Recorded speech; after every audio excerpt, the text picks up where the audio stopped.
Bonsoir, l'antenne d'Europe 1 est à vous pendant 2 heures. Alors je vous invite à prendre la parole au 39 21 où vous serez accueillis ce soir par Assiba et Clémence. Si vous vous posez des questions sur votre couple, si c'est au travail que vous vous sentez en difficulté, si vous êtes confronté à une situation difficile, appelez-moi et avec l'aide des auditeurs qui pourront se joindre à nous par SMS au 7 21 21 code nuit ou par courriel sur le site de l'émission dublanche.europe1.fr.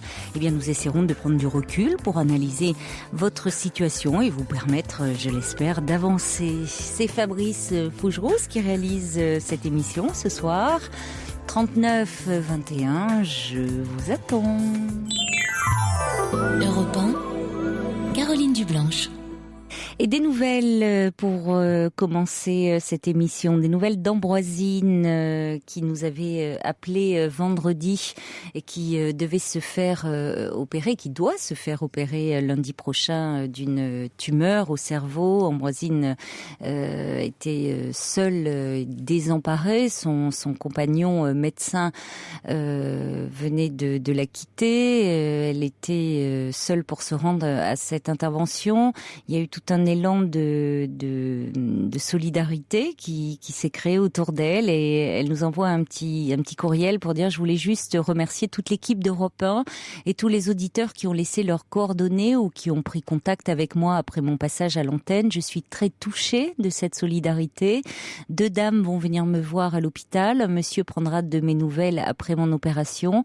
Je ne pensais pas qu'en jetant ma bouteille à la mer que j'aurais autant de réconfort. Merci, merci. Je pars lundi prochain et je vous donnerai de mes nouvelles. Mais sachez, Caroline, que je suis très touchée et que je ne suis pas retournée sur les sites de paralysie faciale depuis vendredi. C'est bon signe, n'est-ce pas, me dit-elle. Ambroisine qui nous embrasse. Oui, c'est très bon signe. Vous vous prépariez physiquement à cette intervention. C'est bien aussi de vous préparer psychologiquement et d'éviter tout ce qui peut être source d'angoisse et de bouleversement. Donc, merci en tout cas de votre délicatesse et de penser à nous donner de vos nouvelles. Et puis Mélissandre nous écrit parce que Alice avait également témoigné vendredi. Alice a 41 ans et nous avait d'abord écrit pour dire qu'elle pensait ne jamais avoir inspiré de désir à un homme. Elle n'avait jamais eu donc de relation amoureuse et intime avec un homme. Et donc, on avait parlé ensemble. Mélissandre écrit en disant: vous semblez être agréable, mais vous ne vous aimez pas. C'est pourquoi vous croyez que vous n'êtes pas aimable. Je connais ce cas. J'ai suivi une thérapie et j'ai compris beaucoup de choses. Je faisais aussi le pitre, mais j'ai compris que c'était une façon de me faire aimer. J'ai remarqué aussi que les femmes qui font le pitre sont souvent de bonnes copines, mais pas des amoureuses possibles. De plus, Alice, vous êtes cultivée, intéressante et vous devez faire peur aux hommes parce qu'ils sentent surtout que vous avez peur de vivre. Bon courage à vous. Voilà, je vous rappelle que vous pouvez bien sûr à chaque fois revenir sur des témoignages qui ont été évoqués toute la semaine et vous pouvez aussi sur le site internet de l'émission réagir aux témoignages que vous entendez à l'antenne et bien sûr réécouter l'émission. On accueille tout de suite Patricia. Bonsoir. Bonsoir Caroline. Bonsoir Patricia. Bonsoir. Oh, ça fait. Je suis émue d'entendre tout ça parce que c'est très très beau. Donc je vous remercie déjà de m'accueillir. Je vous en prie. Alors vous avez rencontré un homme sur Facebook. Et en fait, c'est ce que j'ai expliqué à votre assistante. Oui. Je voudrais bien faire la différence entre Facebook et rencontrer un homme avec une rencontre avec un homme dans une recherche dirigée dans un site pour cela. Là, c'était vraiment dans Facebook, dans mon réseau. Oui. Je suis brésilienne, j'habite ici en France depuis 20 ans. D'accord. Et donc, j'ai découvert par mes enfants. J'ai 3 enfants, je suis divorcée, j'habite seule avec eux depuis 20 ans pratiquement. J'élève ces enfants, mes enfants adorés. Et ils sont grands maintenant. Et ma fille, ça fait des années qu'elle me dit Facebook. Moi, j'ai jamais pensé entrer à Facebook parce que pour moi, c'est un truc d'universitaire. Je dis mais jamais, merci, je suis très bien. J'avais mon blog, j'écris mes poèmes. J'étais très bien comme ça jusqu'au jour que je suis entrée. Donc, j'explique tout ça pour dire que c'était très précis parce qu'en fait, j'ai retrouvé des amis de longue date et c'est un réseau très spécial. C'est vraiment un petit réseau. C'est comme si je donnais rendez-vous 2 fois par semaine, 3 fois par semaine, même parfois tous les jours, dans un bar. Oui, ceux qui connaissent bien Facebook savent effectivement comment ça fonctionne. Hein. C'est un réseau Exactement. d'amis, où on peut retrouver comme ça des personnes qu'on a perdues de vue depuis un moment parfois. Oui, mais il y a une différence réelle. Car oui, mais bien sûr. Avec MSN, avec Orkut, avec d'autres trucs comme ça, et même avec mes enfants, parce que pour eux, c'est beaucoup plus rapide, c'est beaucoup plus drôle, fun. Pour moi, c'est vraiment... Avec ces amis-là que j'ai retrouvés, parfois c'est des amis de 30 ans que j'avais pas vus, parfois c'est des nouveaux amis que j'ai connus juste encore virtuellement. Oui, c'est pas un site de rencontre à proprement parler. Voilà. Oui. Donc, j'ai mon coach pour toutes ces technologies là, c'est Fabrice qui me souffle dans le casque. Moi, je suis un peu larguée. Ce qui est surprenant, c'est qu'on peut faire comme on veut. Donc moi, spécialement, j'avais mon blog de poésie, et là, maintenant, je publie pour mes amis. Et donc, je suis hyper contente que c'est que pour eux. Et donc, j'ai plus d'ambition d'autres. Et on se fait plaisir comme ça. Il y a des journalistes, il y a des écrivains, il y a des gens très, très précis. On est là plutôt pour s'échanger des émotions, voilà. Et que pour papoter, pour dire je vais au cinéma. Et aussi, en même temps, pour parler quand ça va pas, mais c'est très rare. Donc, j'étais dans pour moi, c'était ma racine. J'ai retrouvé une racine. Ça m'a avancé beaucoup psychologiquement par rapport à la distance du Brésil. Oui. Et donc, je suis très contente avec mon Facebook et avec mon travail. Ma vie, elle va comme ça. Ça fait 20 ans que j'ai personne. Et, il faut préciser ça, j'ai 50 ans. Et j'avais des amis, parce que petit à petit, il y a les amis d'autres qui arrivent, mais on accepte en sachant que c'est un ami de quelqu'un qu'on aime bien. C'est pas n'importe qui qu'on accepte. Et cette personne qui habite, donc, un Brésilien qui habite aux États-Unis et que je voyais déjà de temps en temps parce qu'il est photographe, donc je faisais des commentaires sur ces photos que je trouvais très jolies. Et il y avait tout un côté aussi très humain dans ces photos. Oui. C'était pas des photos stylées, ni des photos de moi, c'était des photos des gens, c'était des photos de gens du Brésil, c'était très émouvant. Et on s'échangeait on parlait parfois 1 fois, 2 fois par semaine depuis quelques temps déjà. Juste au jour où on est tombé amoureux, comme ça, dans un échange.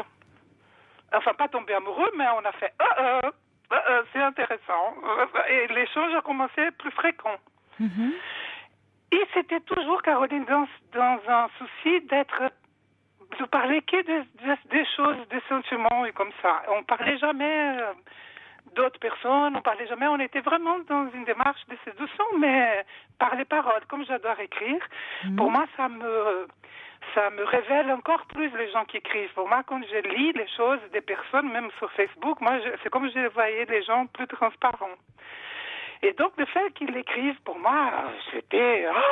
il écrivait bien, en plus, quel joli. Et en plus, il écrivait pour moi des choses très belles. J'étais sur le charme.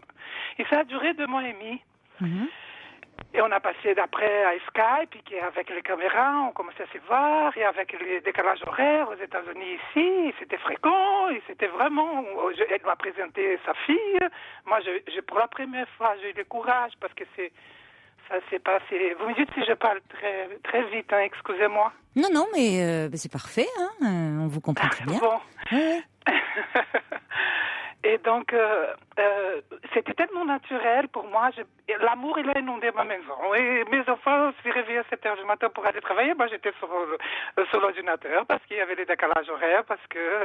Et j'ai présenté Jaime, il s'appelle Jaime à mes enfants. Et c'était vraiment très joli. Il est venu, c'était très naturel. Voilà. Et ça a duré 2 mois et 15 jours. Et on a dit qu'il fallait qu'on se voit. Donc je travaille, donc j'ai pu prendre 2 semaines de vacances pour les 15 janvier. Et lui, il partait déjà au début de décembre au Brésil, justement pour les vacances. Donc il allait passer un mois et demi en train de voir ses enfants, voir ses parents. Et à la fin, les 15 derniers jours, j'allais arriver. On s'était convenu que je vienne pour ces jours-là. Et donc je me suis préparée, et moi je suis 20 ans sans personne. 20 ans que je faisais pas l'amour, pratiquement. Ah oui? Oui. Oui. Et je suis quelqu'un qui a beaucoup vécu avant. Enfin, donc ça me manquait évidemment. Donc parfois je me faisais amour tout seul. Oui. Comme une grande, sans aucun problème. Et avec beaucoup de plaisir aussi. Mais pas d'homme dans ma vie parce que j'ai eu... c'était difficile avec le père de mes enfants. Et après je me suis trouvée seule avec mes enfants dans un pays étranger. J'avais pas beaucoup de temps. Avec 3 enfants pour aller chercher, mais je voulais pas. Et évidemment, il y a un problème, c'est clair, mais oui, vous aviez quand même fermé la porte. Hein. J'ai fermé la porte, Caroline. Mmh. Mais en même temps, avant, voilà, j'avais commencé ma vie très tôt au Brésil. J'étais dans un demi-métier artistique, on voit beaucoup de gens. Donc, j'avais un peu ras-le-bol de tout ça. Ici, j'ai recommencé une autre vie. Je faisais une autre profession, un autre métier. J'ai fait beaucoup de méditation aussi. J'étais beaucoup dans un crècheur spirituel pour nettoyer. Après, j'ai rééquilibré les choses. J'ai arrêté. J'étais à l'attente. Hein. J'ai jamais fait la... Et oui, parce que là, cet amour qui déboule dans votre vie, évidemment, c'était merveilleux pour vous. Et j'attendais que ça. Oui. Et c'était d'une façon qui, pour moi, c'était à travers des paroles, c'était à travers la poésie. Pour moi, c'était l'idéal, mais j'avais peur parce qu'il ne m'avait pas vu physiquement. Et j'ai 50 ans. Et lui, il a 39. Oui, bon. Mais quelqu'un qui a vécu aussi, qui était marié pendant 20 ans, qui vient de se séparer il y a 2 ans. Donc, ça fait 1 an, effectivement, qu'il se sent un petit peu plus libre. C'est encore compliqué. Il est parti habiter aux États-Unis il y a 2 ans. Il a vécu 1 an avec sa fille là-bas et il s'est marié très tôt parce qu'il a eu cet enfant à 19 ans, il a 39 ans. Donc vous l'avez rencontré finalement? Voilà, donc je suis partie au Brésil le 15 janvier. D'accord. Et les jours où je suis arrivée, il était allé me chercher à l'aéroport. Et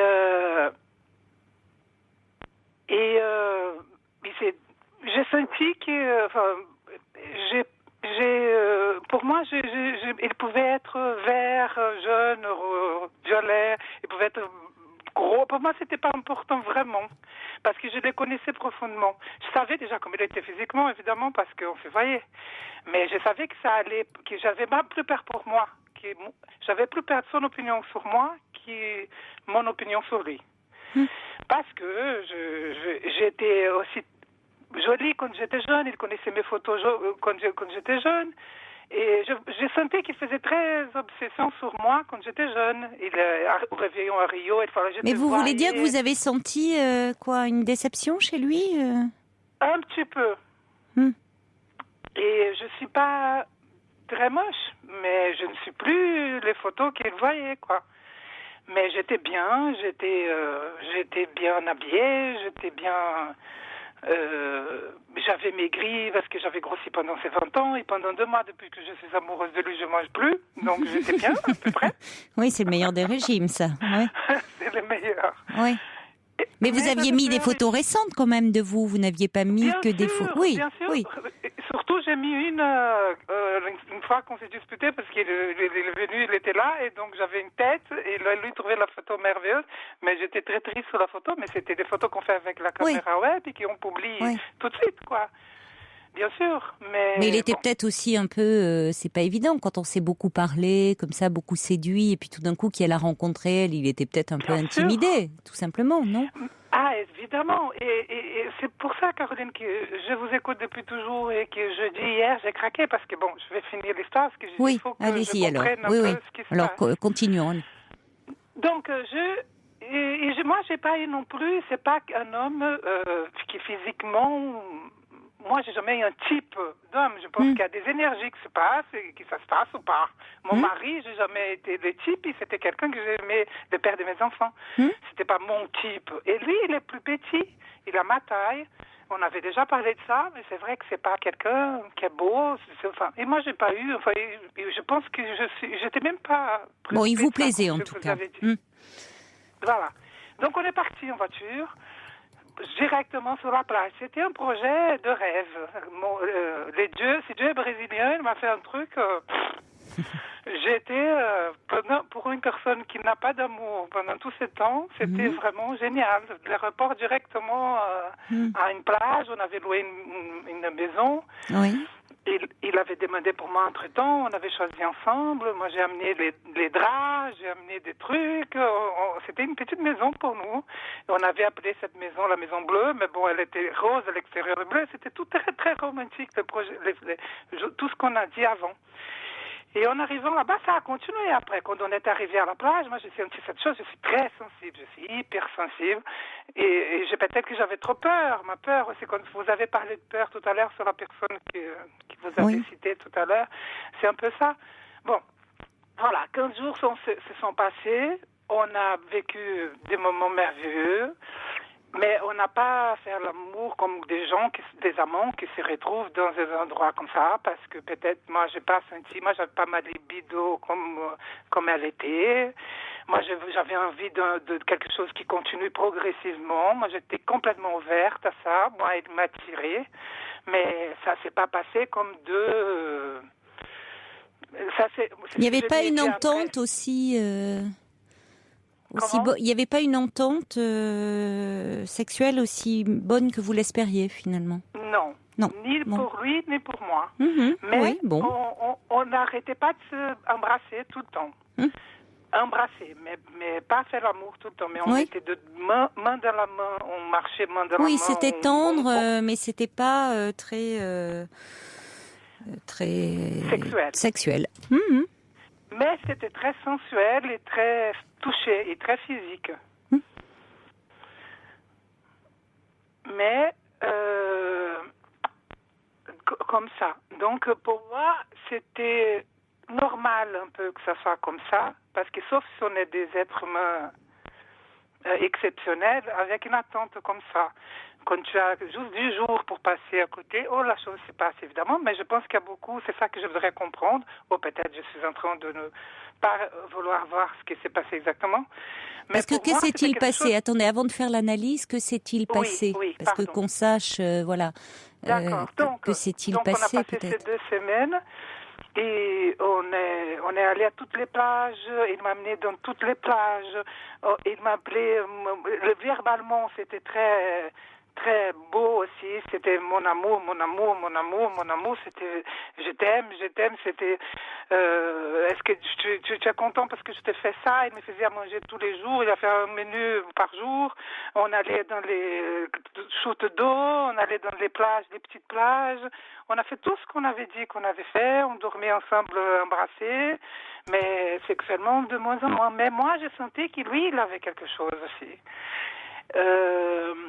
C'est quelqu'un que de temps en temps, je sais qu'il a 39 ans, il est photographe, il travaille à New York, je sais que de temps en temps il prend des choses, il fait des fêtes, il prend des genres de trucs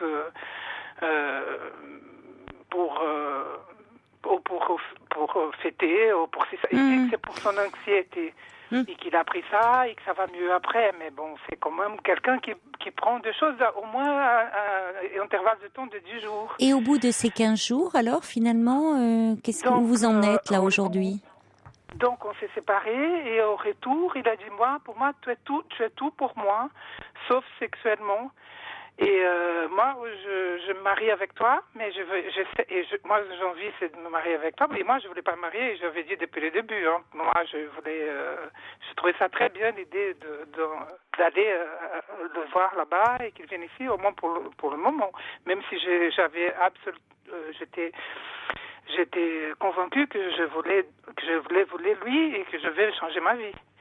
Mais j'ai jamais dit que je voulais marier. Et lui, il m'a dit ça, et il a dit, mais je vais tomber sur eux sexuellement, c'est pas possible, parce que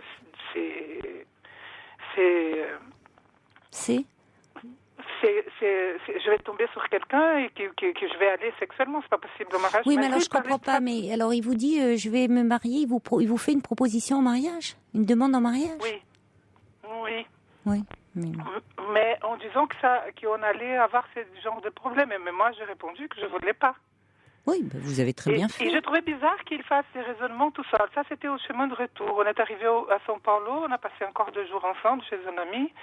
On a pleuré pendant 2 jours avant de partir. On a pleuré pendant 2 jours au Brésil, à São Paulo, pardon. Et il a dit, je vais toujours t'aimer. Et au moment où il est parti, donc il allait chercher son fils, il est parti d'une autre ville. Et moi, je suis restée encore un jour à São Paulo pour revenir après. Ici, on a recommencé à se parler par Facebook. Et donc, toujours dans lui, la même chose. Pour lui, la rupture, elle devait se faire parce que maintenant, il est à New York, moi ici, donc il a rompu. Finalement, il a rompu. Il a rompu. Oui, il a rompu. D'accord. Il a dit que par contre qu'il m'aimait et qu'il m'aime. Il dit toujours j'ai besoin de toi et j'ai besoin de tes paroles et j'ai besoin. Oui, c'est ça, besoin. Il a besoin de vous. Oui. C'est ça. Il n'est pas dans un désir d'eux, il a besoin de vous. Vous le rassurez certainement beaucoup, cet homme.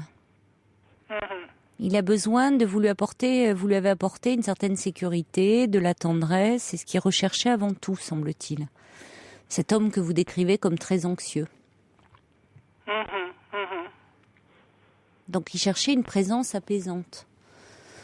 Mais sur le plan intime, sur le plan de la sexualité, il y avait des sensibilités qui s'accordaient pas. C'est là où, quand vous dites, c'est un peu normal, oui et non. C'est-à-dire que souvent, évidemment, on ne s'accorde pas forcément dans les premiers moments de la rencontre. C'est rare dans les premiers temps de la rencontre. Ça peut arriver, qu'il y ait vraiment 2 sensibilités qui se rencontrent et qui trouvent d'emblée comme ça à s'accorder. Bon, ça arrive. Mais parfois il faut trouver un tempo commun, une harmonie commune. Bon, mais là c'est différent, c'est-à-dire qu'il était même pas dans la recherche. C'est-à-dire qu'il était dans une quête de tendresse, il vous tenait la main, vous vous endormiez en vous embrassant, enfin c'était très tendre, mais il n'était pas dans l'exploration. De découvrir au fond ce qui aurait pu vous plaire, vous donner du plaisir, ce qui aurait pu lui en procurer. Enfin, il cherchait pas à découvrir, à explorer. Ils sont contentés, ça lui suffisait. Donc il avait besoin de ce temps comme ça, de cet échange. Donc je pense que vos demandes étaient certainement différentes. Cet homme que vous décrivez comme photographe évoluant dans un certain milieu à New York, très angoissé, vous avez dû lui apporter cette présence apaisante et ce besoin, oui, il prend beaucoup, mais après de là, il donne ce qu'il peut. Mais en tout cas, pas ce que vous attendriez, vous, semble-t-il, et tout ce que vous avez projeté sur lui, d'une relation possible où il y a quelque chose à construire. Oui. Je pense. Oui. Moi, je l'interprète comme ça. Exactement. Et moi, comme on se parle beaucoup, et là, on s'est parlé parce que c'est moi qui étais dans la demande beaucoup. Et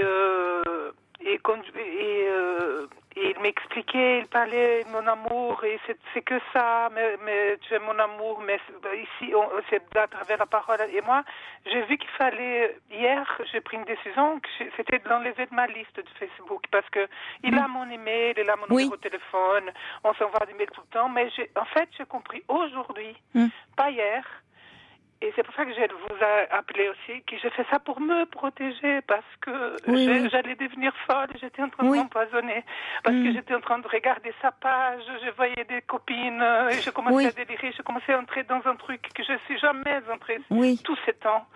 Et là, j'ai commencé à m'empoisonner, donc c'est pour me protéger. Mais vous avez bien fait, oui, parce que mais du coup, c'est tentant. C'est difficile, je suis comme un manque, je suis comme le premier jour d'une abstinence. Et oui, c'est ça qui est compliqué, parce que pendant toutes ces années, au fond, vous aviez vécu sans cette attention, cette tendresse que pouvait vous apporter un homme, ce regard aimant, tendre, porté sur vous. Et puis on là... avait une vie de couple, vraiment, c'est du jour, il appelait mon amour tout le temps. Mais oui, c'est ça. Donc tout d'un coup, ça vous était donné, et puis c'est là, oui, et oui. Mais voyez, comme vous dites, comme un bébé qui est sevré brutalement, hein, ça réveille quand même des choses très profondes chez vous. Mais c'est terrible.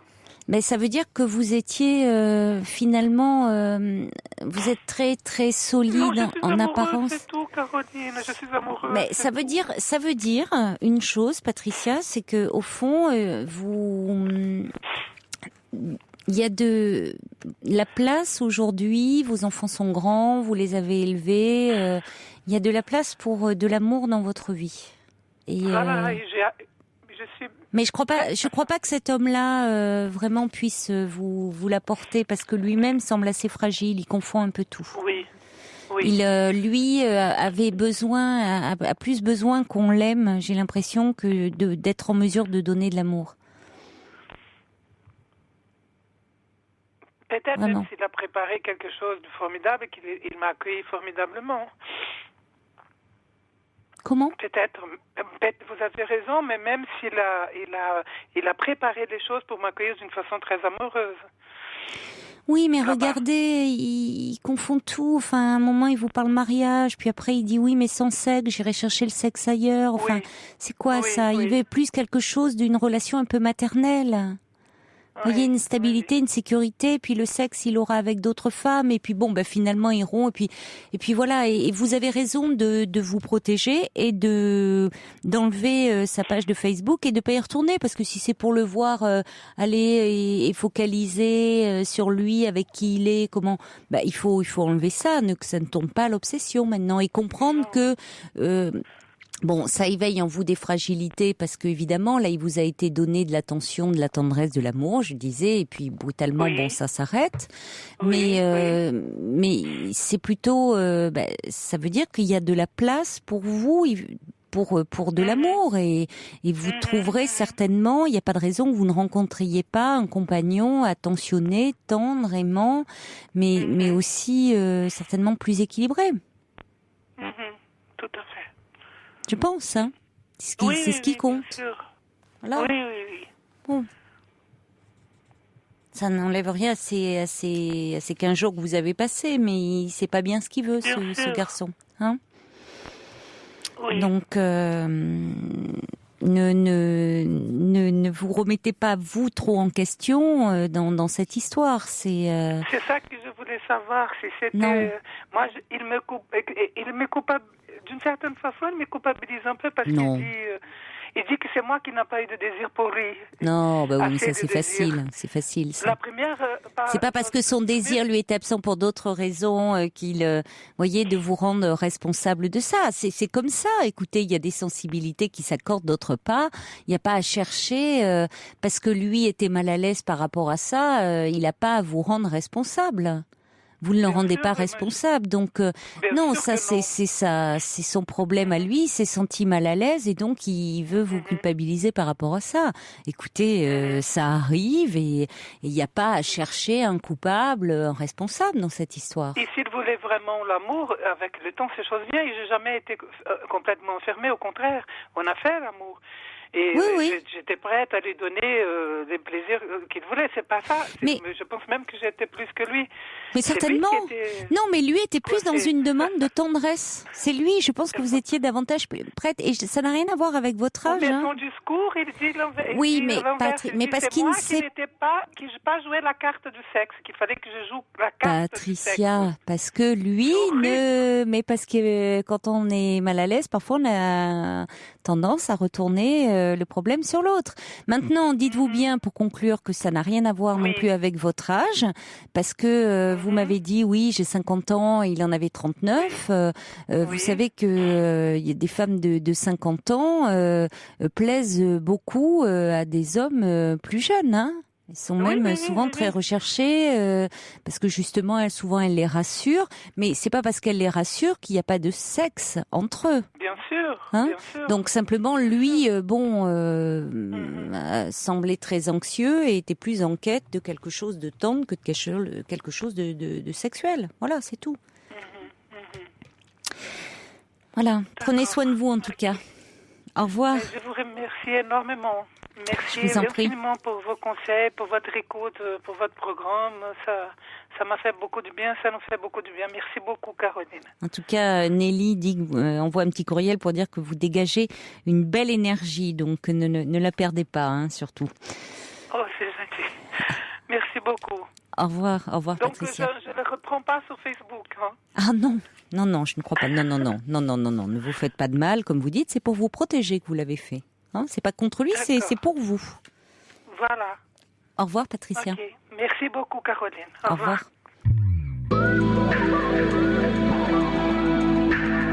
Toutes vos confidences à Caroline Dublanche au 39 21. 39 21. 34 centimes la minute. Marc Lavoine, rue des Acacias. Un petit message qui arrive au 7 21 21 code de nuit pour Patricia qui dit cet homme rencontré sur Facebook est une transition pour aller vers un homme aimant.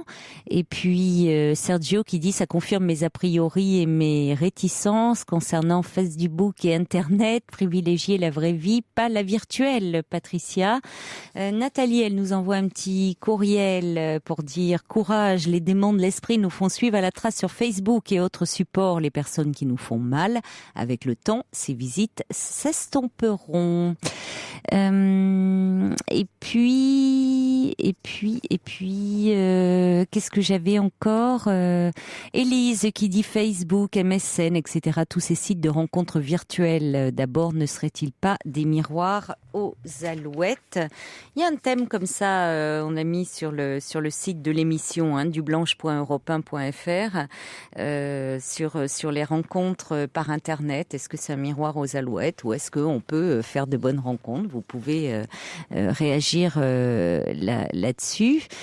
Et puis et il y a le subversif qui dit c'est une rencontre comme un shoot affectif qui a vu rebattre un cœur, qui l'a vu sourire de nouveau et qui envoie ses pleurs, une rencontre comme un shoot de vie pure. Et c'est vrai, c'est finalement assez bien vu. C'est-à-dire que Patricia, qui était un peu la belle au bois dormant, là, endormie depuis 20 ans sur un plan amoureux, ayant bien vécu, hein, c'est ce qu'elle nous disait, mais là s'occupant de sa vie professionnelle, de sa vie créant, la poésie, s'occupant de ses enfants. Au fond, cette rencontre l'a réveillée aussi au sens émotionnel, au sens sensuel. Donc, finalement, ça va laisser de la place certainement à un nouvel amour. Hein. C'est ce qu'on peut lui souhaiter, c'est certainement ce qui va arriver. Bonsoir Céline. Bonsoir.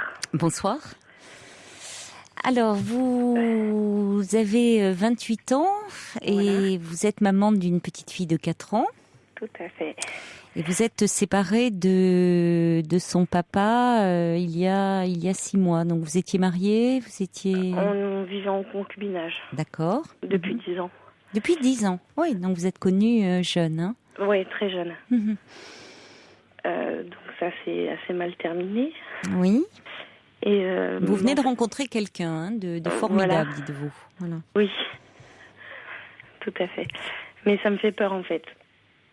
Parce que j'ai peur de de retomber dans le même guet-apens dans lequel je me trouvais. Enfin, je sais pas si c'est le bon terme, mais C'est celui que vous utilisez en tout cas. voilà, oui. Pourquoi c'était un guet-apens? Parce que c'était une relation qui n'était pas saine, en tout cas pour moi. Les derniers temps ou... Oui, les derniers temps surtout. Bon. Pour quelle raison? Qu'est-ce que elle n'était plus saine, cette relation? Ce qui s'est passé, c'est qu'il m'a demandé de choisir entre lui ou mon travail. Ah oui? Pour quelle raison? Parce que c'est vrai que j'ai un travail un peu... Enfin, je suis agricultrice, donc c'est assez difficile. Oui, prenant, oui. Oui, prenant, voilà, les horaires. Donc, pour essayer de sauver mon couple, j'ai arrêté mon exploitation et je suis allée travailler à l'extérieur. Puis bon, il s'est avéré que c'était pas du tout le bon choix à faire. Et Lui ne travaillait pas avec vous? non, du tout. Lui travaillait à l'extérieur. Oui, oui. Et pourquoi il voulait que vous arrêtiez votre exploitation? Il trouvait que ça vous prenait trop de temps, trop Trop de d'énergie? temps et que je ramenais pas assez d'argent à la maison. Mais c'était une exploitation familiale ou c'était vous qui l'aviez créée, cette exploitation? Non, je l'avais créée. Ah oui, en plus. Oui. Oui, donc c'était un sacré sacrifice quand même. Oui, puis j'ai déçu beaucoup de monde en plus par cette action-là. Euh, Que tout le monde n'a pas compris pourquoi j'avais... c'est qui tout le monde? c'est mes parents en fait, surtout. Oui, Ouais.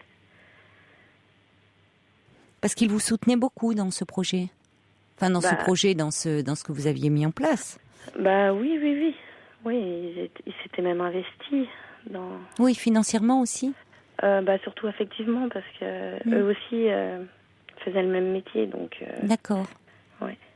Et c'était quoi, qu'est-ce que vous faisiez dans votre exploitation? Viticulture.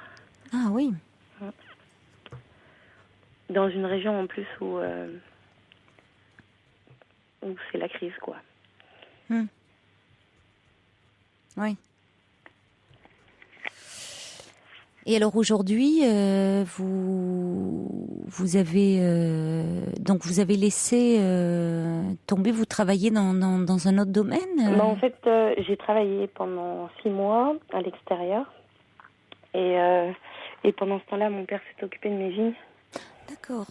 Et du coup, je suis revenue. Vous avez pu reprendre? Oui. Merci papa. Hein. Oui, c'est sûr. Ouais. Je crois que je le remercierai jamais assez, d'ailleurs. Mais... Ouais. Bon. Alors là, vous avez rencontré quelqu'un via récemment? Internet. Via Internet. Voilà, pour D'accord. reprendre les discussions précédentes. Oui. Comme quoi ça peut... Mais bon, du coup, j'ai peur de me retrouver face au même problème, en fait. Alors, quel problème? Cet homme vous demande d'arrêter votre activité?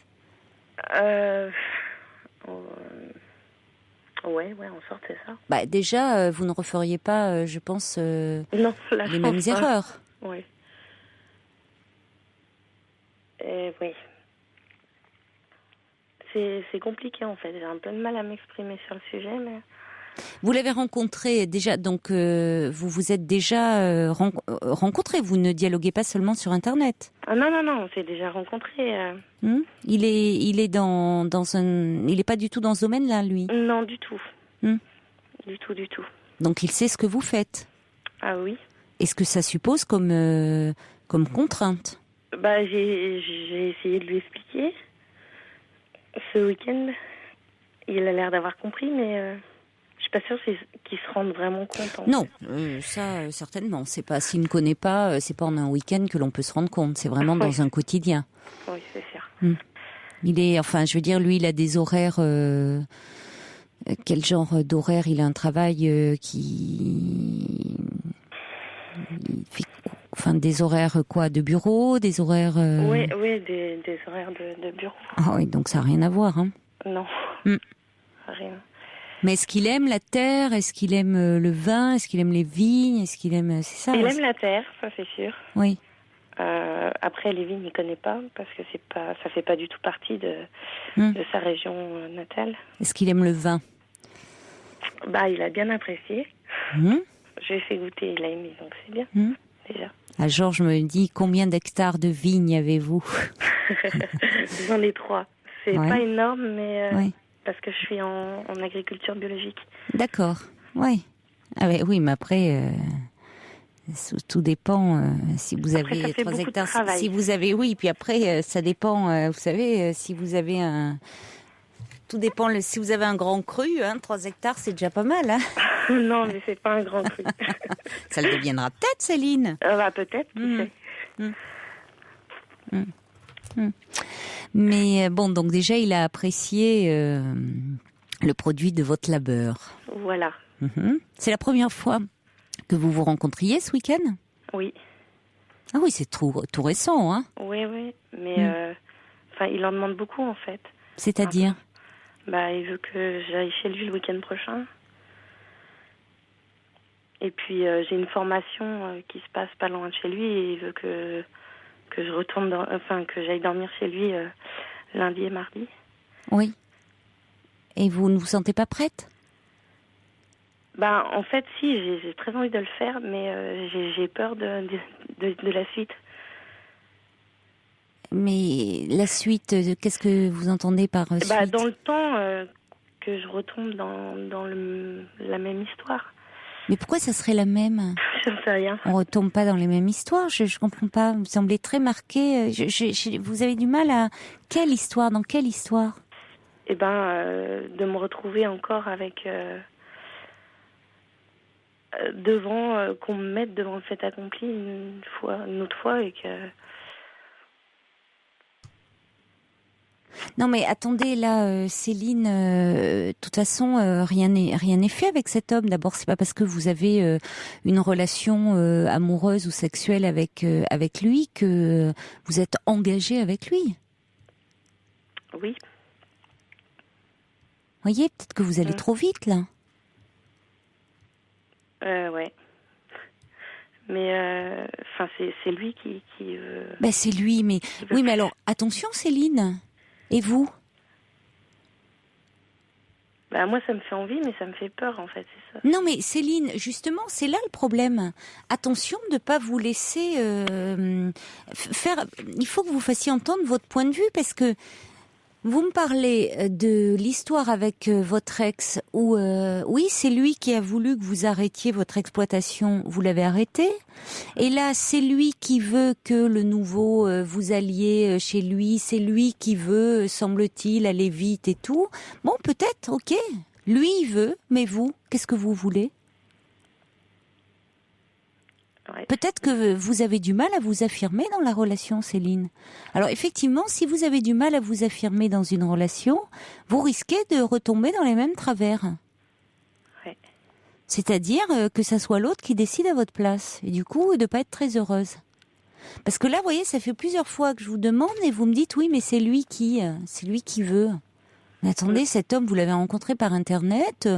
Il vous propose, vous allez faire une formation du côté de là où il habite.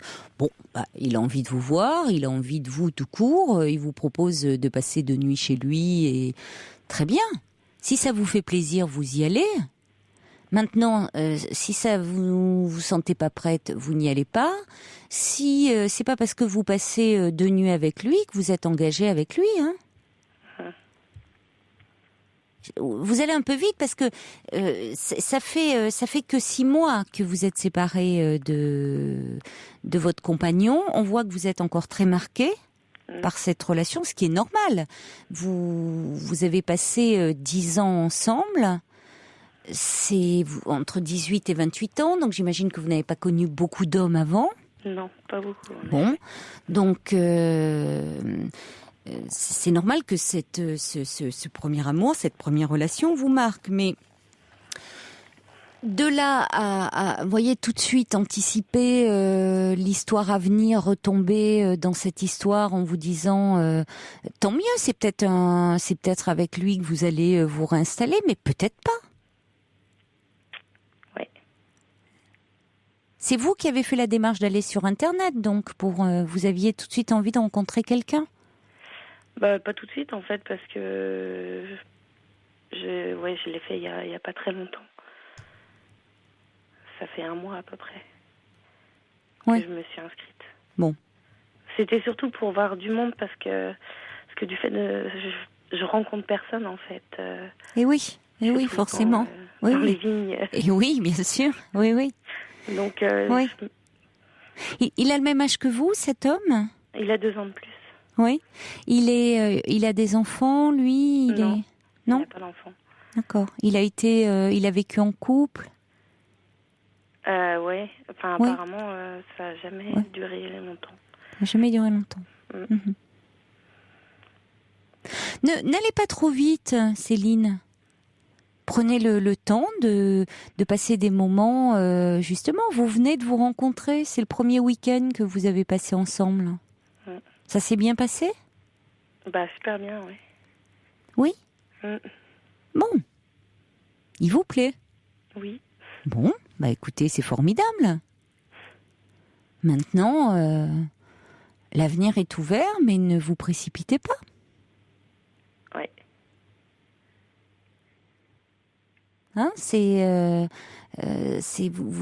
Pour le moment, vous êtes pleine de peur. C'est normal parce que vous êtes encore sous le coup de cette histoire passée. Il faut déjà que vous digériez un peu la séparation. Ouais, c'est peut-être trop tôt. Je ne sais pas si c'est trop tôt, mais pour s'investir dans une relation, il faut avoir bien désinvesti l'autre. Il faut avoir bien, voyez, un peu ne pas commencer une relation pleine de peur. Alors là, ça ne veut pas dire vous continuez cette relation, mais allez-y tranquillement. Et puis à un moment, votre désir, il sera plus fort que vos peurs. Mais surtout, je crois il faut apprendre un peu à vous affirmer dans la relation. C'est-à-dire, il y a ce que cet homme veut, enfin lui ou quelqu'un d'autre, après tout, vous voyez. Et puis ce que vous souhaitez, ce que vous désirez. Et ça, c'est important. Oui, c'est contradictoire parce qu'en plus dans la vie je sais ce que je veux, mais et oui, c'est ce à partir du moment où il y a des sentiments, j'ai beaucoup de mal. Oui, mais c'est plus dur. C'est plus dur parce que là c'est ce que dans votre exploitation, oui, il faut de la personnalité là. J'en ai. Mais je n'en doute pas. Mais pas je n'en doute pas. C'est pour mener à 28 ans comme ça une exploitation. Chapeau, c'est ce que dit Sergio d'ailleurs. Chapeau bas, et bravo pour votre parcours professionnel. Et c'est ce que dit. Enfin, Prune, elle dit attention. Là, vous semblez subir un peu les événements par rapport à cette rencontre. C'est-à-dire à la fois vous êtes très heureuse, puis vous semblez un peu, voyez, vous le laissez porter. Lui veut ça. Moi, je ne savais pas trop comment réagir. Donc, elle dit restez indépendante. Voilà, pour le moment. Il y a la Luciole qui dit courage et un cultivateur dont l'épouse est cadre de banque. Le couple fonctionne à merveille depuis 30 ans. Et puis il y a Brahms qui dit prenez votre temps et affirmez-vous. Et c'est ce que dit Prune encore, tout va trop vite, affirmez-vous. Alors il y a le subversif qui dit oui, mais quand on est près de la terre, on aime le sûr, pas l'à peu près. Bon sang de bois. Évidemment, l'amour, c'est un risque. Ouais. Alors Coco dit avez-vous peur de dire votre avis par peur de le perdre?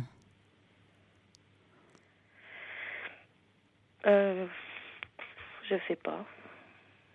Enfin, je pense pas que ce soit par rapport à lui personnellement, en fait. C'est plutôt à partir du moment où j'ai des sentiments, j'arrive pas à imposer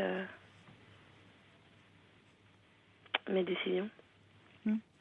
C'est pas forcément les imposer, c'est déjà les exprimer. Oui, mais ça va avec, en fait. Pas forcément. C'est déjà dire, vous dites ce que vous ressentez, ce que vous voilà. Et puis après, il peut y avoir un compromis trouvé. Et puis si vraiment il y a quelque chose que l'autre propose et dont vous n'avez vraiment pas envie, c'est important de le dire. Ce que dit Marinette, tout est un jeu d'équilibre dans le couple. Ouais. Nelly dit, n'ayez pas peur de vous affirmer, la peur n'évite pas le danger de toute façon, pensez à vous et faites-nous du bon vin. Ah oui, ça c'est sûr. Ça, on va conclure là-dessus. D'accord. Georges, il dit non, du vin bio, si c'est comme le pain bio, non, c'est un truc de bobo, dit Georges. Ah, il y a de bons vins bio, hein, Georges. Hein. Non, Georges, lui, il reste, c'est le truc terre, il veut pas en entendre parler. Il y a quand même non, il y a de bons vins. Alors, on va pas se fâcher avec Céline, hein. Moi, je suis sûre qu'il est délicieux, le vin de Céline. Moi, j'arrive bien à le boire un peu. Je n'en doute pas, c'est bien. Allez, si vous aimez le vin, il y a les bonnes choses comme ça devrait. Vous allez apprendre à vous affirmer et tout. Mais ne vous laissez pas marcher sur les pieds. Hein. Affirmez-vous aussi sur le plan de vos sentiments. Vous allez voir. Mais c'est normal. Vous êtes encore jeune et vous sortez d'une relation un peu difficile. Je vous embrasse. Au revoir, Merci Céline. Beaucoup. Au revoir. Caroline. Pour rejoindre Caroline Dublanche, appelez le 39 21, 34 centimes la minute.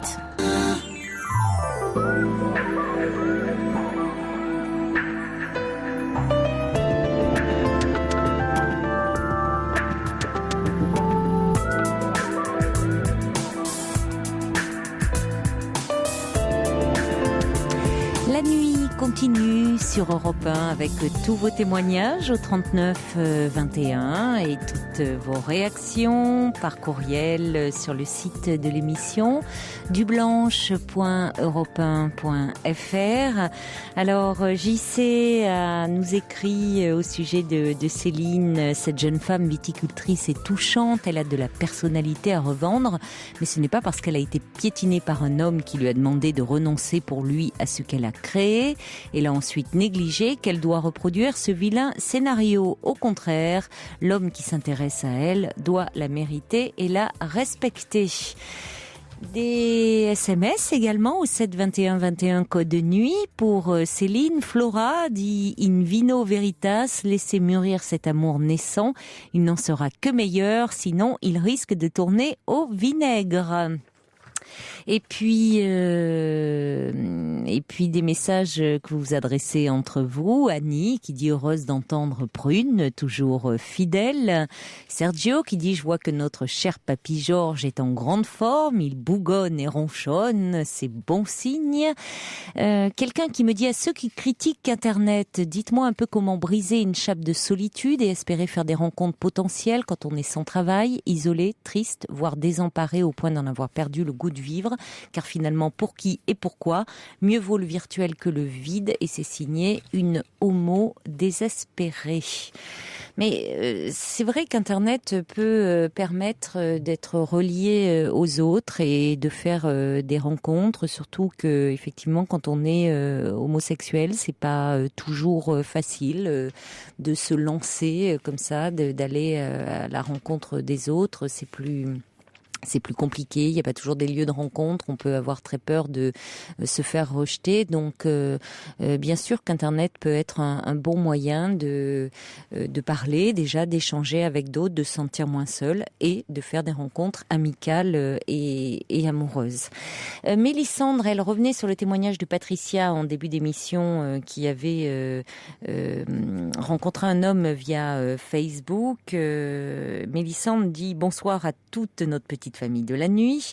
Elle dit mais en fait vous savez Patricia, vous avez vécu pendant pas mal de temps avec cet homme dans le virtuel et finalement l'alchimie n'a pas eu lieu. Ce n'est pas de votre faute, mais le côté positif de la chose, c'est que cela vous a prouvé que vous étiez vivante et a réveillé en vous la femme que vous aviez oublié que vous étiez. Alors ouvrez bien les yeux et votre sensibilité si sincère et sympathique éveillera sûrement le regard et l'admiration d'un homme plus équilibré.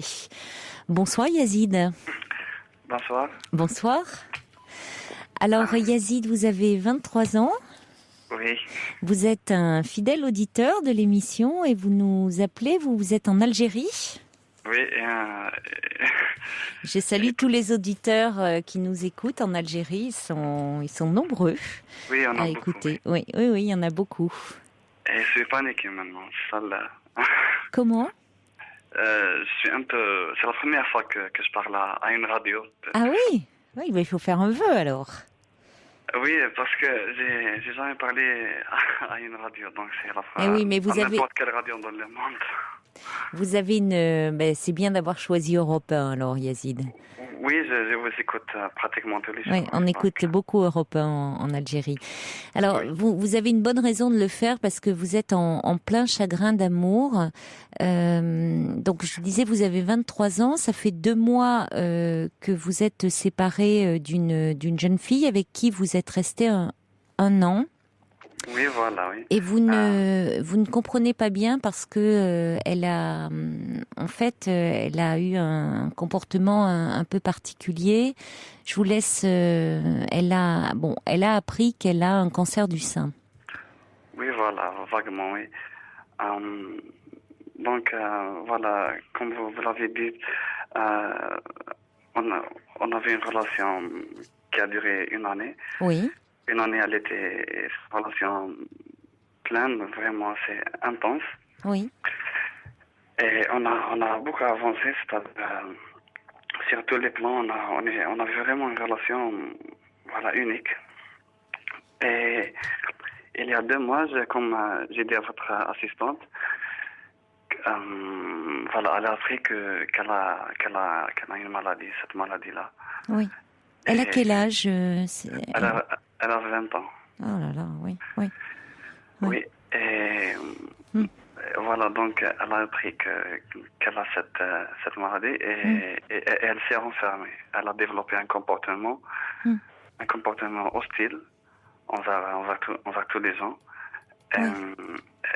Et moi, ce que je veux comprendre, c'est que c'est la première fois que ça m'arrive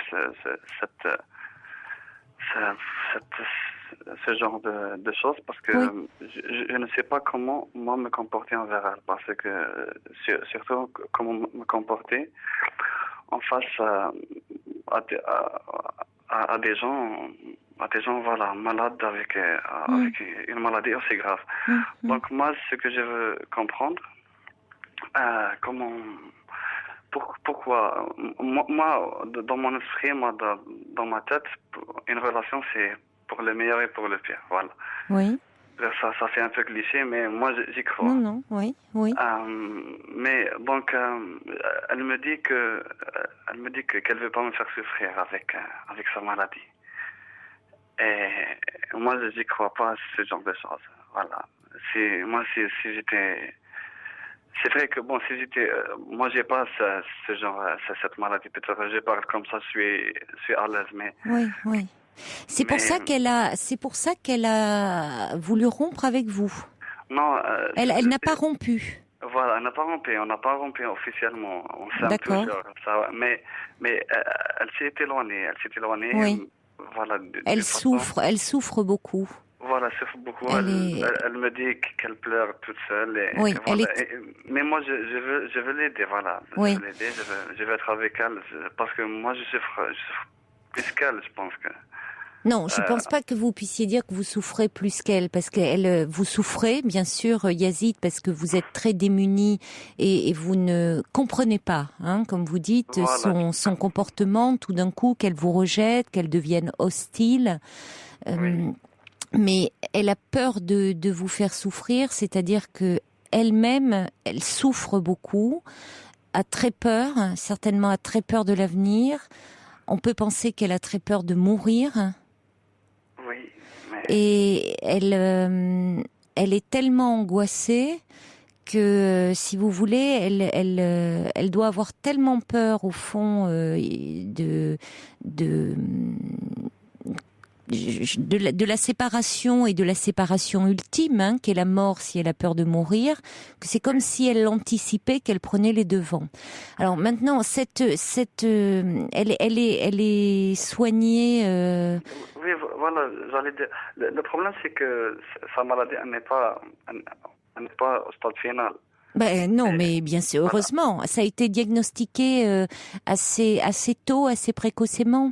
Oui, et normalement, il n'y aura pas de problème. Mais cette fille, elle a aussi une particularité, c'est elle panique trop et elle dramatise trop les choses, je pense. Oui, mais vous savez, Yazid, c'est toujours facile à dire quand, vous l'avez dit d'ailleurs, quand soi-même, on n'est pas malade.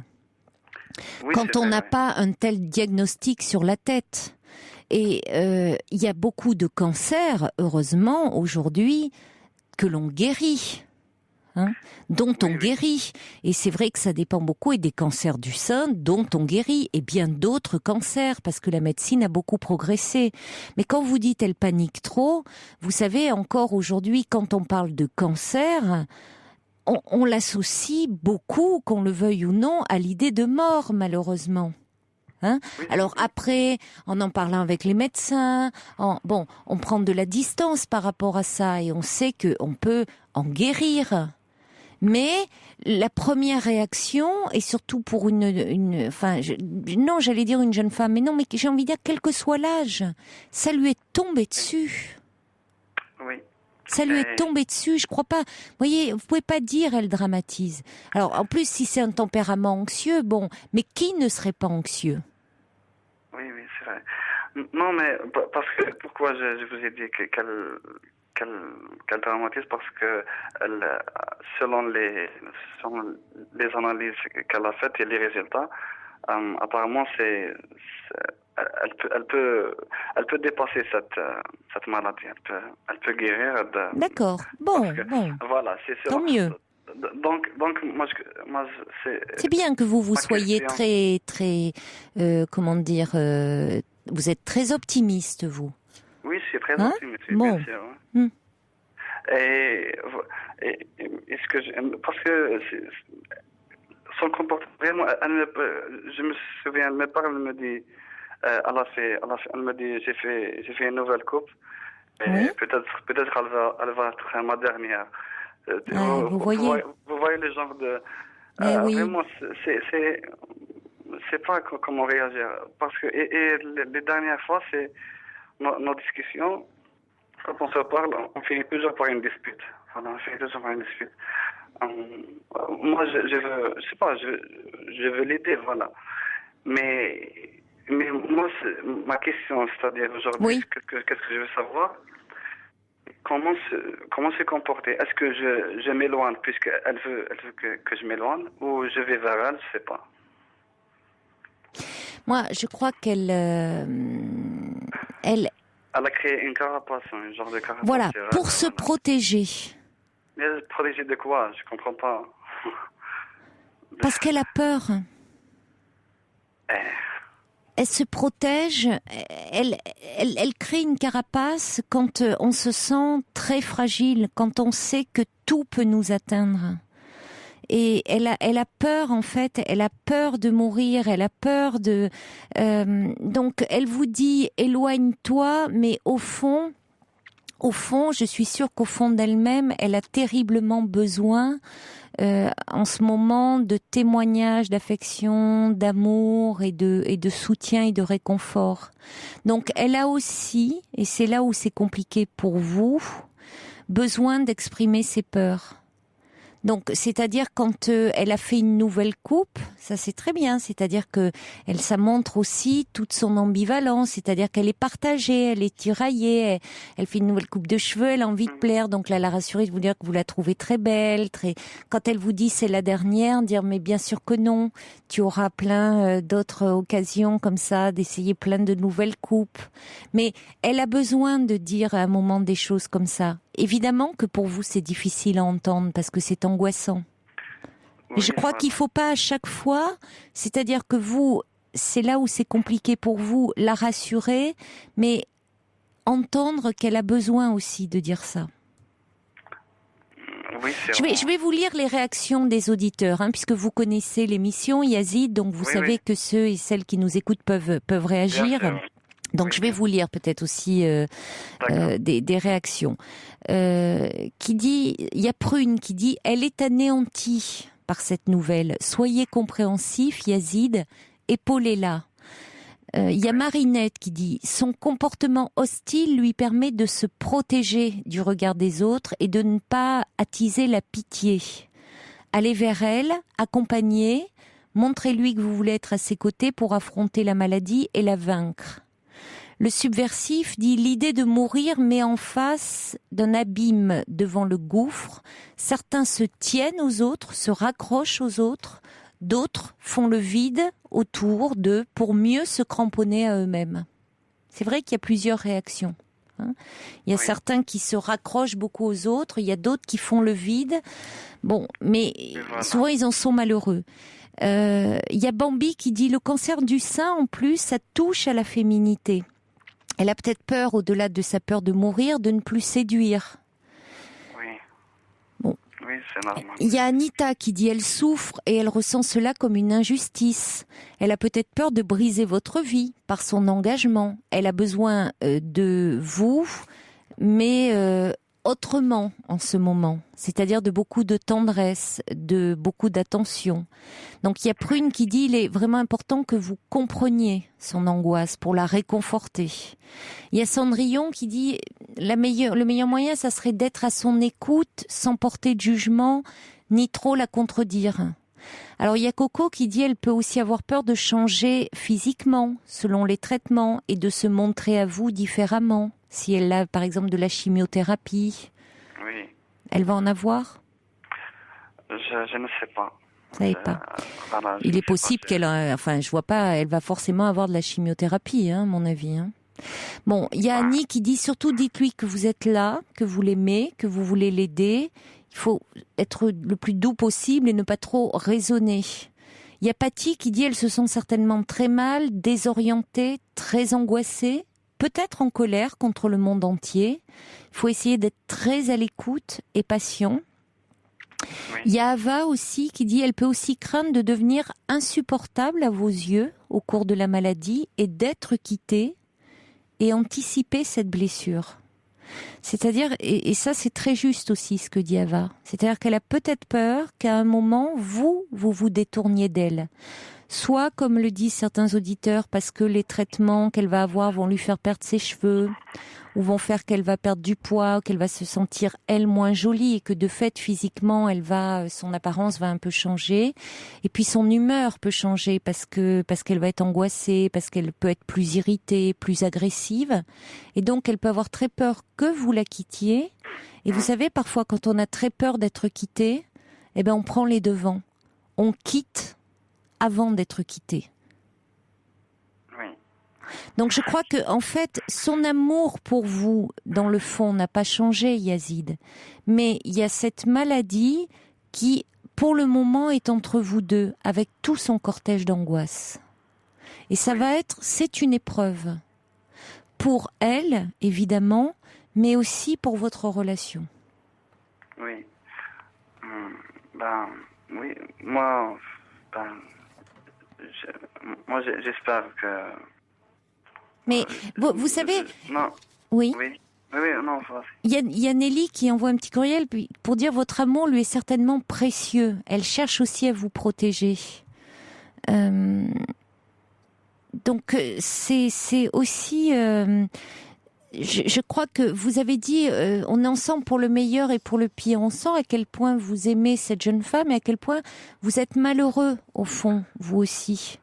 Oui, Parce que vous ne comprenez pas, mais ce que moi j'aimerais que peut-être vous vous sentiez un peu moins malheureux en raccrochant, Yazid, c'est que vous compreniez que ce n'est pas contre vous qu'elle agit comme ça. Oui, j'ai compris ça, mais moi, ce que j'ai pas compris, c'est comment me comporter face à elle, parce que apparemment tout ce que je faisais était fort. Donc, elle est, comme je vous ai dit, elle est fataliste. Voilà, c'est le mot que je cherchais. Oui, mais ça peut évoluer. Elle est fataliste. Ça peut évoluer. Ça fait que 2 mois, Yazid. Donc, vous savez, tout au long de la maladie, du traitement, elle va passer par différentes phases. Elle va avoir des moments. Là, elle est sous le choc. Elle est encore en état de choc, je dirais. Oui, et elle a tout arrêté. Elle ne va plus. Elle ne fait rien. Elle ne fait aucune activité. Elle a arrêté toutes les activités. Elle était étudiante auparavant ? Oui, étudiante. Oui. Et elle ne va pratiquement plus à ses études. Oui. Et quand je lui parle, c'est que le noir. Il y a rien. Parce que pourquoi peut-être que les gens qui vont réagir vont dire peut-être que ma réaction est peut-être exagérée. Mais pourquoi? Parce qu'il y a une raison, parce que avant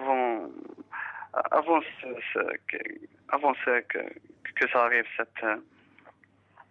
cet événement, notre relation était vraiment dans le top. Voilà, j'étais le plus heureux du monde. Après, c'est arrivé dans un seul jour, une seule journée.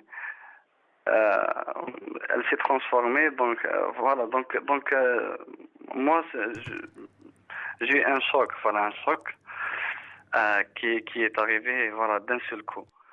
Donc c'est pour ça que j'ai pas compris, je comprends toujours pas. Voilà. Oui, mais est-ce que comment dire, vous parlez c'est arrivé en une seule journée. Vous parlez du choc que vous avez ressenti, et est-ce que vous pouvez un peu essayer de vous mettre à sa place et entre ce qu'elle était avant l'annonce du diagnostic et après, ce que ça a pu changer en elle?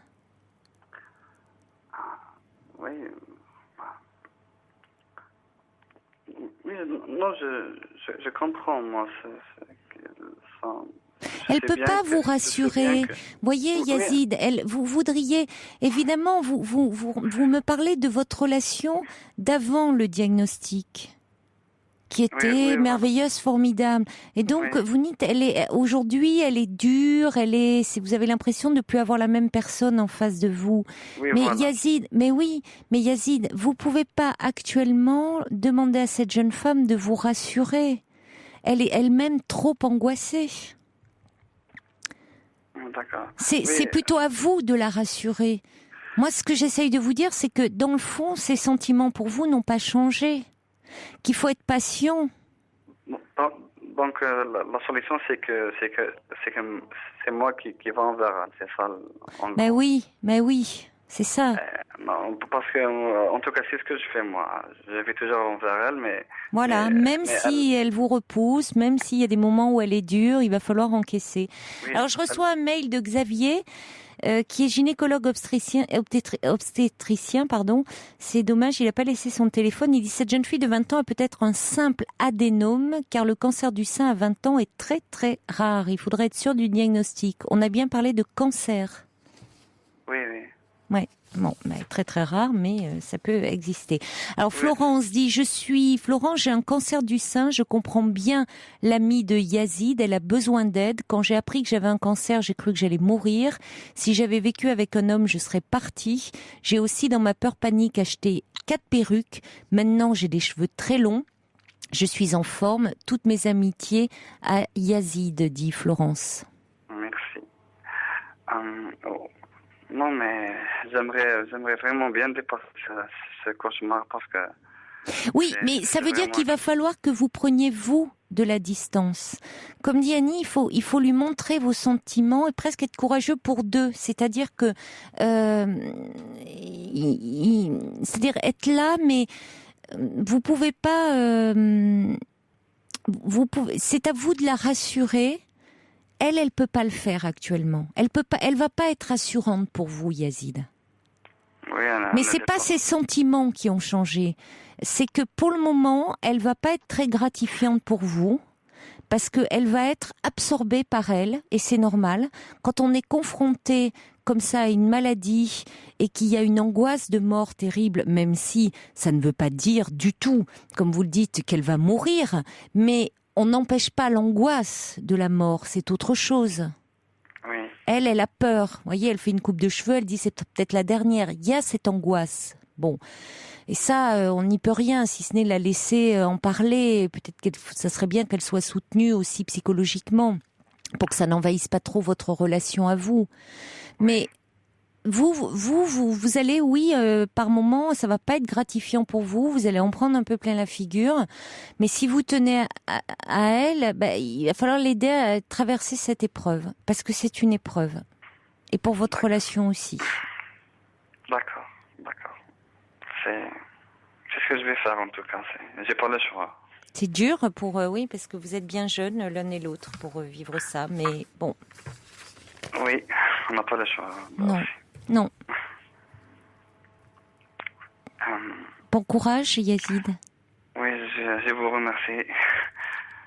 Et ça m'a beaucoup soulagé en tout cas Bah, de donnez-nous vous avoir parlé. Donnez-nous de vos nouvelles D'accord, oui, par bien mail. sûr. Bien sûr. Hein? En tout cas, je vous ai toujours envoyé des mails dans. Oui. Oui. Ben, donc j'attends de vos nouvelles et de celles de votre ami. D'accord, Inch'Allah. Inch'Allah alors. Au revoir Yazid. D'accord, merci, au revoir. Au revoir. Bonne nuit. Toutes vos confidences à Caroline Dublanche au 39 21. 39 21. 34 centimes la minute. Francis Cabrel, Sarbacane. Et des messages qui arrivent pour Yazid. Ilami qui dit c'est quand même une maladie grave, elle a changé mais c'est normal, c'est pas de la méchanceté de sa part, c'est de la peur. La pauvre, elle a été choquée. Brigitte qui dit essayez d'accepter ses états d'âme, son angoisse, accordez-lui comme un cadeau la légitimité de ses réactions. Ava qui dit une seule chose à lui dire, je suis là, on fera ce qu'on pourra chaque jour. Et puis Ed qui dit après ma victoire sur le cancer, la vie est encore plus belle. Et puis Georges qui dit ça serait super d'aller faire une tournée de l'émission en Algérie. Et pourquoi pas. Après l'Algérie, la Tunisie, Mehdi nous envoie un petit mail de la Tunisie, une super émission, je l'écoute tous les soirs et j'en suis même devenue accro. Et on accueille maintenant Nicolas. Bonsoir Nicolas. Bonsoir. Bonsoir. Bonsoir. Merci de me prendre. Voilà, donc je vous appelle parce que depuis 8 mois, je traverse une période très très difficile. Mes parents ont appris des sévices sexuels que j'ai cachés pendant très très longtemps. Récemment, vous leur en avez parlé ? Oui, au mois de juin. Au mois de juin. Oui. Et vous les aviez subis à quel âge ? J'avais 16 ans. 16 ans. Voilà, donc je suis homosexuel. Donc de là, mon ex m'a quitté. Donc après, on avait acheté un appartement en commun. Donc l'appartement, j'ai racheté sa part. D'ailleurs, c'est toujours en cours parce que ça n'avance pas. Donc j'ai rencontré quelqu'un il y a 3 mois qui m'a quitté récemment et depuis ça ne va plus du tout. Je vis un petit peu à côté de la plaque, quoi. C'est-à-dire que la vie s'est arrêtée pour moi. Je pense que je fais de l'anorexie parce que je ne mange plus. Et c'est quelque chose que j'ai connu à 17 ans, l'anorexie. Oui, mais ça faisait suite à vos agressions sexuelles. Oui. J'étais très mal et de toute façon, je suis très mal. Mais ça s'entend, ça s'entend là, Nicolas, parce qu'effectivement, vous passez un peu du coq à l'âne. Oui. Vous me parlez à la fois des abus sexuels que vous avez subis dans votre jeunesse, de la part de l'appartement que vous avez racheté, de la rupture, de l'anorexie, enfin oui, on entend que vous êtes mal. À côté de la plaque, oui. Non, j'ai pas dit à côté de la plaque, mais on sent que tout est très enchevêtré, emmêlé, que vous tournez ça certainement en boucle dans votre tête. Quel âge avez-vous, Nicolas ? 27 ans. 27 ans. 27 ans, oui. Oui. Donc, là, vous ne mangez plus parce que à 17 ans, donc vous avez fait de l'anorexie et là, vous sentez que de nouveau vous avez ce rapport-là là, avec la nourriture. Oui. J'ai pas fait un repas depuis 15 jours, quoi.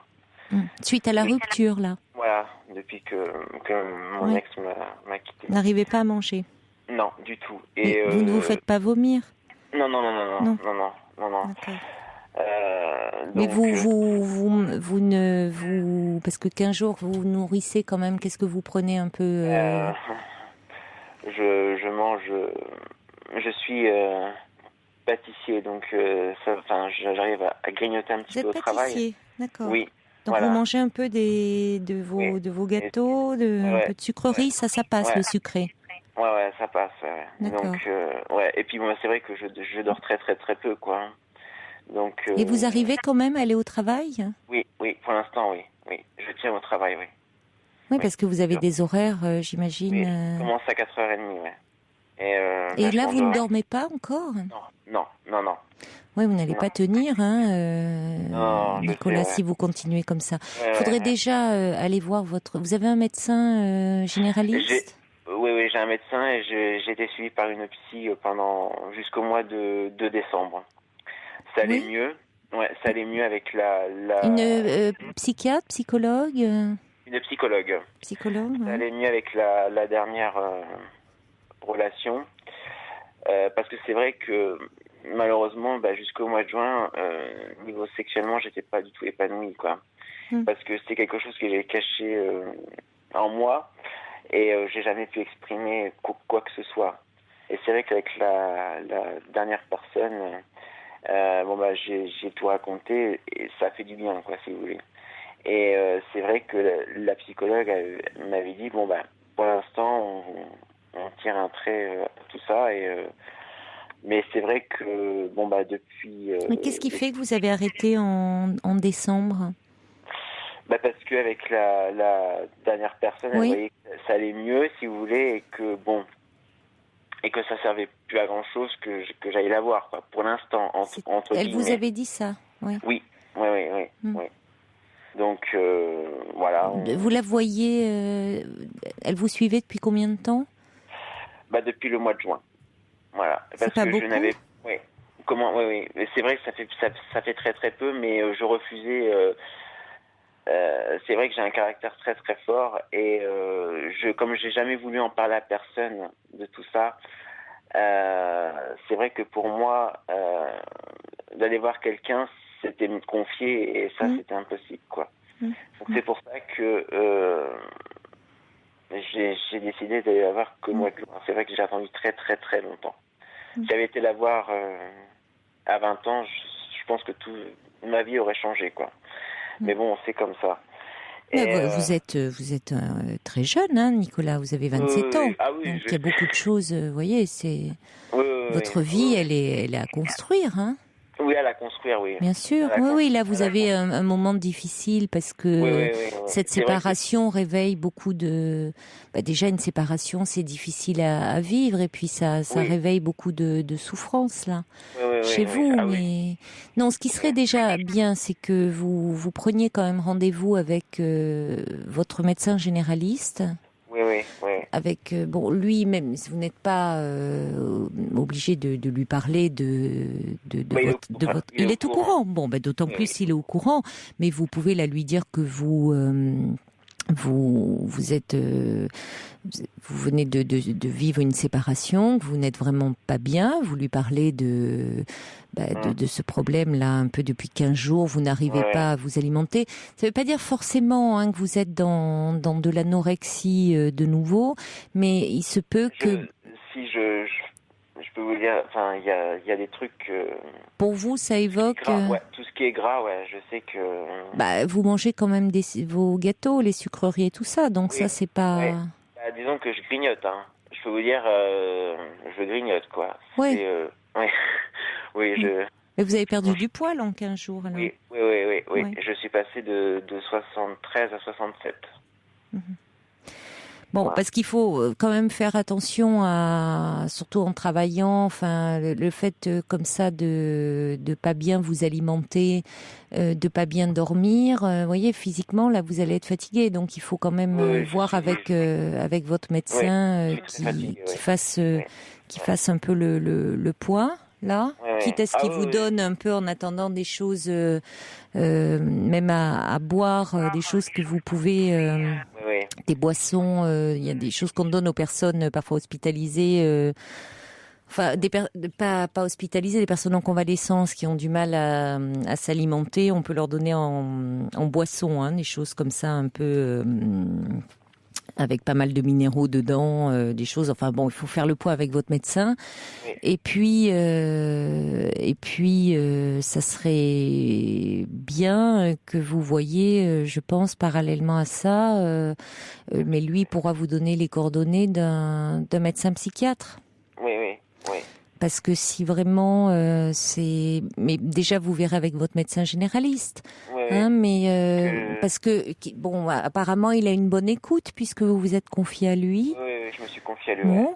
et puis peut-être à ce moment-là vous verrez, mais il peut vous orienter vers un médecin psychiatre parce que tout ce qui est traitement plus autour de l'anorexie, il sera quand même plus habilité à le faire.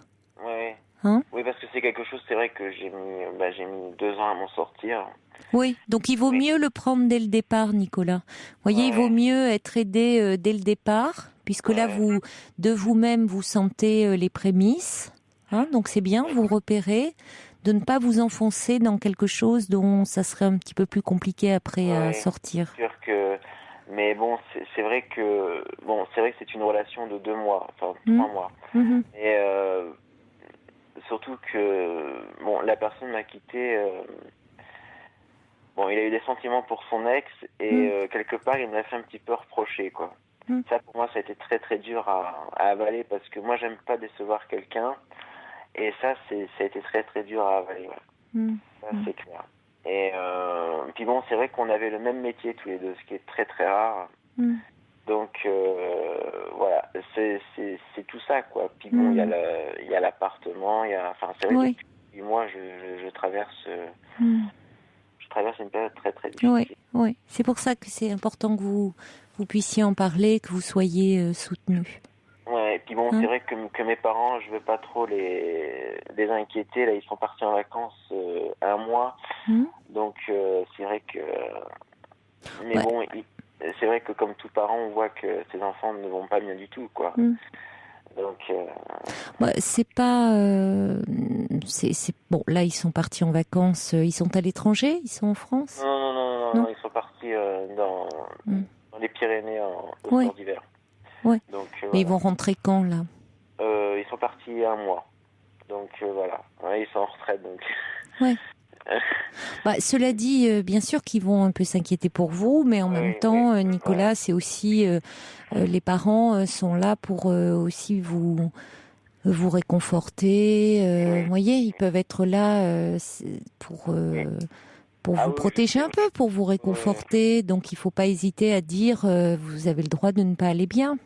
Hein, parce que vous traversez une séparation et puis vous leur avez confié en juin ce qui s'était passé. Donc c'est important d'en parler. C'est vrai que pour ça, pour eux, ça a été... Bah oui, ça a dû être très difficile. Oui. Ça a dû être très difficile vous savez, d'entendre.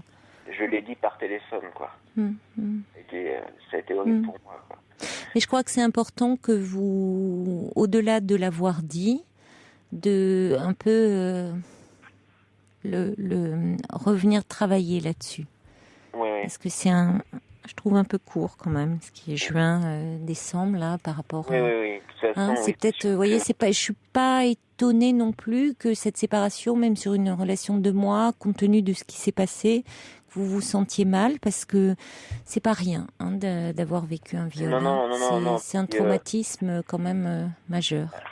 C'est vrai que même si j'étais avec Benoît, c'est vrai que j'étais pas très très bien, quoi. C'est sûr que la psy avait voulu arrêter, mais c'est sûr que c'était pas suffisant, quoi. Donc. Mais il faut prendre soin de vous là, hein, Nicolas, et essayer d'aller dormir un petit peu quand même avant votre travail. Hein, c'est ce que je vais faire. Et prenez rendez-vous là au plus vite avec votre médecin. D'accord. Et dormez un petit peu là quand même, hein, avant. D'accord. Oui, c'est ce que je vais faire. Ouais. Au revoir, Nicolas. Bonne soirée, merci, au revoir. Au revoir. Au revoir. Pour rejoindre Caroline Dublanche, appelez le 39 21, 34 centimes la minute. Bonsoir. Vous vouliez revenir sur le témoignage de Yazid qui se demandait comment aider son amie qui avait découvert qu'elle avait un cancer du sein, une toute jeune femme de 20 ans. Oui. Déjà, le problème de la maladie, donc du cancer, c'est qu'il y a une réaction, déjà le malade. il réagit dans le déni, c'est-à-dire que le médecin ne sait pas. Dans le, pardon? Dans le déni, ne sait pas que... Dans le déni, oui. Le déni, pardon, Oui. elle n'admet pas la maladie. Oui. Déjà, ça, c'est un fait, c'est que, du moins le cancer, c'est une chose qu'on ne voit pas. Donc, cancer du sein, cancer du sang, on croit que c'est pas la vérité. Parce que ça se sent pas. Donc, la jeune fille doit être ça peut pas être possible. Après, donc là, elle a dû faire, un cheminement parce qu'elle s'est coupé les cheveux déjà. Donc, Oui, j'avais pas vu ça, c'est ce que je trouvais intéressant quand elle disait j'ai une nouvelle coupe. Alors, je sais pas, oui, si, mais oui, vous dites le fait qu'elle se soit coupé les cheveux, oui. Oui. Oui. Oui, parce Vous que dites, c'est qu'elle essaie de voir comment elle est avec des cheveux plus courts. Oui. Ouais, parce que moi je suis visiteur en milieu hospitalier. Oui. Au niveau de personnes atteintes de leucémie, de maladie du sang. Oui. Et les jeunes femmes se coupent les cheveux. Et oui. Pour voir comment elles vont être. Et oui. Avant la chimio, c'est une façon. Avant la chimiothérapie, voilà. Déjà raccourcir. Voilà. Mais le problème, c'est que l'époux ou l'épouse sont surpris. Parce que eux, ils se demandent pourquoi elle s'est coupé les cheveux. Parce que la maladie ne se voit pas, c'est pas une grippe, c'est pas... Alors justement, comment l'émission se termine? Vous dites, c'est important qu'ils se renseignent, qu'ils discutent. Oui, voilà, qu'ils se renseignent aussi. Bon, maintenant, en France, il y a des associations, la Ligue contre le cancer, tout ça. Mais c'est voir maintenant en Algérie s'il n'a pas ça, quoi. Oui, c'est ça, des associations... Oui, avec des anciens malades, hein. Oui. Ils font nous, en France, c'est des cafés commères, des cafés croissants, des cafés matins, tout ça. Oui, oui. Donc voir s'ils peuvent pas se rendre en milieu hospitalier. Oui. Voir, et puis qui s'intéresse, lui, à la maladie, sans poser trop de questions, mais voir les suites, quoi. Oui. Il y a déjà une famille aussi. Elle a sûrement une famille. Forcément. Merci beaucoup, Dominique, de votre réaction, de votre témoignage. Merci. Au revoir.